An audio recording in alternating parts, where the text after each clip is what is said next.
Aquí tenemos la placa microDESI, que está basada en un SP32 con la forma de un Arduino Uno para que sea compatible, como veremos, con Ciel para Arduino Uno. Y le hemos añadido pues, unas cuantas mejoras que vamos a ir viendo ahora. Para ampliar su funcionalidad, además de botones de reset y entrar en modo de programación, que no suele ser necesario, tenemos también dos pulsadores asociados a dos entradas digitales y un LED un poquito más grande que permita un poco visualizar PWM, también asociada a un pin digital.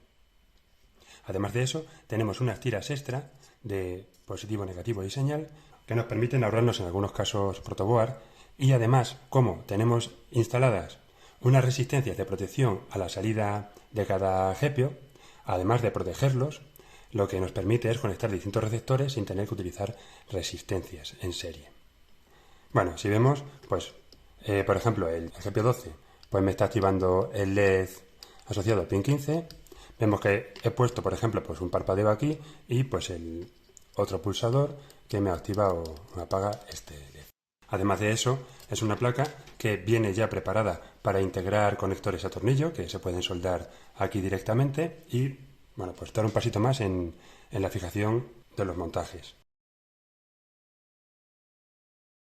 Otras placas de este estilo, además de muchos otros problemas, presentan uno fundamental, que es que algunos de los pines ubicados en posiciones analógicas no pueden funcionar como pines analógicos a la vez que utilizan la función Wi-Fi. Por tanto, no puedes transmitir por Wi-Fi las lecturas analógicas de dichos pines. Por otro lado, las posiciones I2C están ocupadas por pines que no funcionan por defecto como I2C. Nosotros hemos resuelto ese problema cambiando los GPIOs asignados a cada posición y reubicando otros pines analógicos en otras posiciones igualmente válidas. Tenemos un USB de programación tipo C y además un USB de potencia también tipo C, que nos permite meter directamente hasta 5 voltios, pues hasta 3 amperios que puede dar un cargador, o a 3,3 hasta 1,5 amperios que nos da este regulador. De tal forma que podemos trabajar con dispositivos a distintas tensiones, como vamos a ver ahora.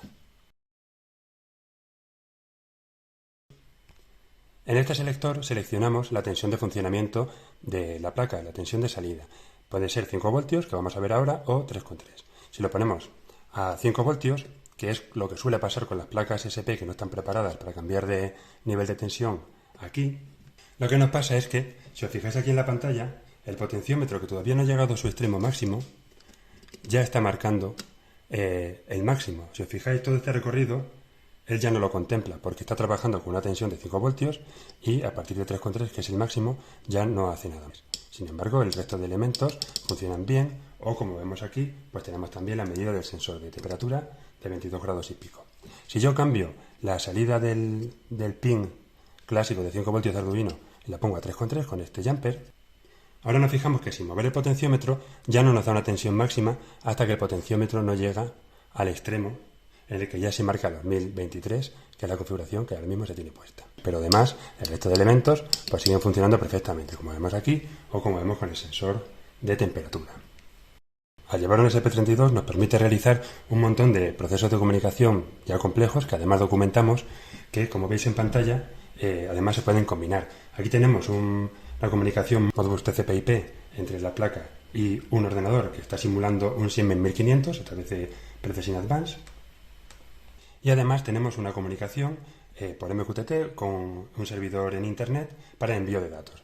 De tal forma que si yo acciono este pulsador de aquí, en un ejemplo muy simple, vemos que llega a través de MQTT a la placa la señal. Le he dicho que me encienda un LED de testeo y además que envíe al PLC la señal de activación de una de sus salidas, por ejemplo. Y aquí pues apagaríamos ambos sistemas. O, por ejemplo, desde los pulsadores de prueba, pues podemos encender un indicador luminoso y apagarlo. Como tenemos un sistema eficiente de gestión de energía y es una placa estable, pues nos permite controlar un montón de servos, por ejemplo, a medida que seguimos realizando el mismo proceso anterior, sin sufrir pues ningún reinicio. Hay que tener en cuenta que, como decía, nos da hasta 3 amperios que puede dar el cargador. Podemos coger de aquí 5 siempre, independientemente de cómo tengamos el selector, y estas barras pues variarán, igual que el VAUX para las aplicaciones que hemos visto antes en la Ciel. Aquí tenemos salida lateral para hacer módulos de conexión I2C, que además tienen tensión fija de 5 voltios y de 3,3.